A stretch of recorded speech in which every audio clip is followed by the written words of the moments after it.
difundir cuál es la situación actual de nuestros adolescentes y cuál es la situación del embarazo adolescente no deseado. Y de ahí en adelante, cuáles son las acciones, los programas que vamos a desarrollar, ya sea desde los ministerios, desde las ONGs y también desde el Parlamento.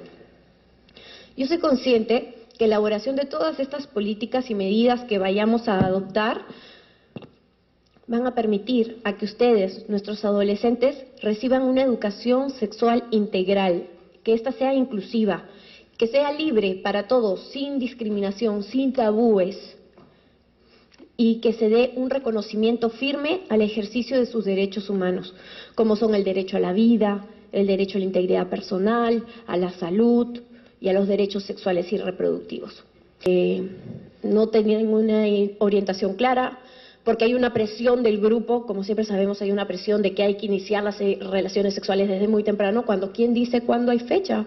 No hay ningún libro, ni ningún reglamento, ninguna ley que dice que tienes que empezar tal día, tal hora y en tal lugar, o sea que eso es falso, pero siempre sabemos nosotros que hay todas estas presiones, ¿no? Y en verdad que la mejor manera es esta, con un diálogo, con una conversación y llegar de la manera más clara a los jóvenes. Así que yo hoy día quiero dejarlos a ustedes para que escuchen las palabras, las acciones y recomendaciones que nos van a dar tanto el Ministerio de Salud, el Ministerio de Educación, porque este es un trabajo de todos, ¿no?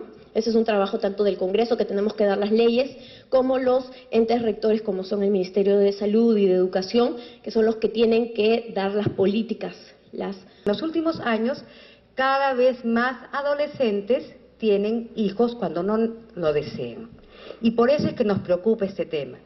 Porque además, como mencionaba, existen brechas. ¿Y qué está marcando estas brechas? La doctora Zacieta ya mencionaba algunos datos. Pero para que ustedes tengan una idea, por ejemplo, si una chica vive en la selva, en Lima, en la zona urbana, y otra adolescente vive en la zona rural, la adolescente que vive en la zona rural tiene el doble de riesgo de quedar embarazada a que si viviera en la zona urbana. O si hablamos de el factor educación, una chica analfabeta tiene 9 veces más riesgo que una chica que está estudiando en la universidad o en un instituto superior de quedar embarazada. Para que tengan una idea, más o menos la prevalencia de embarazo adolescente entre las analfabetas es del 58%. ¿Qué quiere decir esto? Que de 100 chicas analfabetas, 58 ya son madres o están embarazadas cuando tienen menos de 19 años. Es un riesgo bastante alto. Y lo mismo ocurre si vemos las cifras relacionadas a los factores económicos. Las chicas que viven en estratos económicos más bajos o pobres, ¿no?, tienen 7 veces más riesgo de quedar embarazada que aquellas que pertenecen a los estratos económicos más altos. Y algo similar ocurre cuando una chica vive en la selva. En la selva, el 26% de las adolescentes ya son madres o están embarazadas en comparación al 11% que es lo que ocurre en Lima. Entonces estamos señalando una serie de diferencias y que nosotros le llamamos inequidades también, porque están marcadas por factores que podrían ser prevenibles si todos tuviésemos las mismas posibilidades de educación y de acceso a servicios. Un embarazo en un momento en el cual no lo deseamos, y sobre todo en la etapa del adolescente, significa una serie de pérdidas de oportunidades para esta adolescente. Porque en esta etapa de la vida es donde uno hace la mayor inversión en su desarrollo personal. Es la etapa en la que podemos decidir si queremos estudiar, si queremos comenzar a trabajar, y esta inversión en estos años va a marcar el futuro de lo que va a ser mis oportunidades de desarrollo posterior.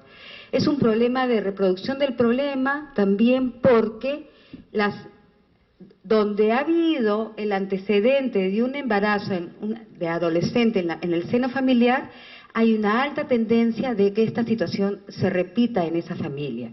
Que es un problema de reproducción de la pobreza porque vemos que aquellas niñas que quedan embarazadas tienen menos oportunidades, como ya he mencionado, de desarrollo posterior.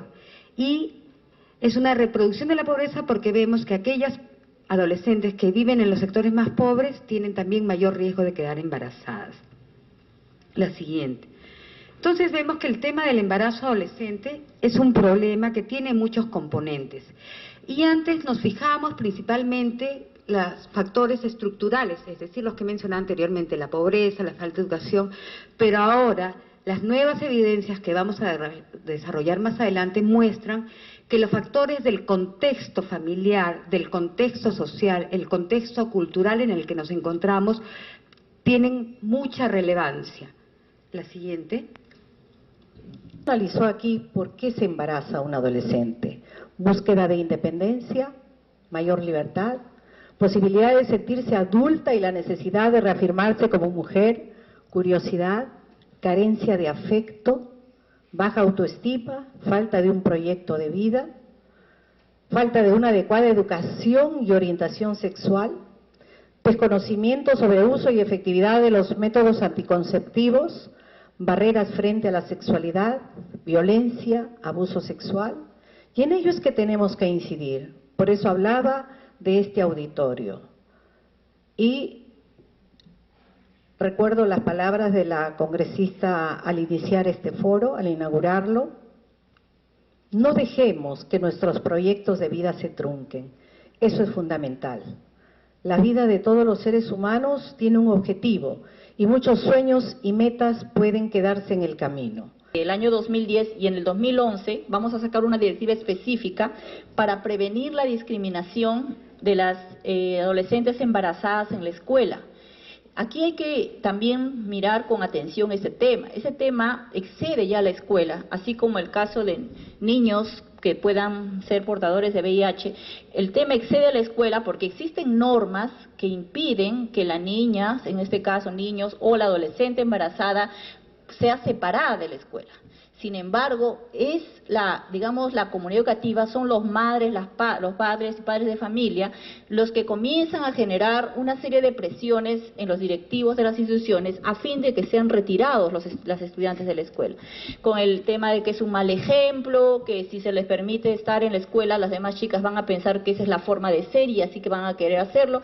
Existen todavía una serie de prejuicios, una serie de ideas erróneas que hacen que las chicas se sientan presionadas a dejar la escuela.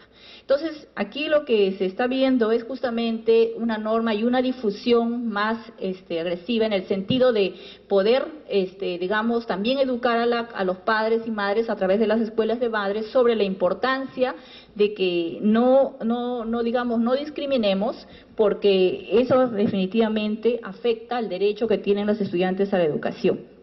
Entonces, tener las palabras, agradecer también el impulso del Ministerio de Salud y el despacho de la congresista Luciana León.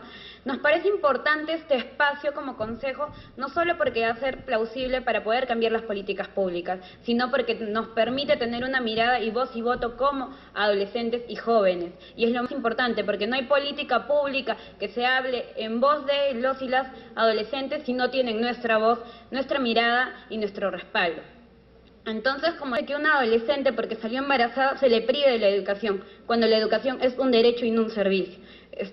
El Estado tiene que garantizar todo esto que hemos dialogado, todo lo que ustedes han escuchado, pueden transmitirlo también a sus demás amigos, compañeros de clase, sobre todo de cursos más o años menores, que puedan de una u otra manera conversarlo, de repente decirle a una maestra o un maestro: esto es lo que hemos estudiado, esto es lo que hemos escuchado, podemos elaborar un trabajo, podemos exponerlo, y que ustedes sean los portavoces, como lo han sido hoy día Stephanie y Florentino, que han hablado sin tabúes, que han hablado con conocimiento del tema, como también lo saben ustedes, y sin nervios, sin miedos, sin nada, sino haciéndolo con su propio lenguaje, pero con conocimiento. Eso es todo. Muchas gracias y se ha clausurado este evento.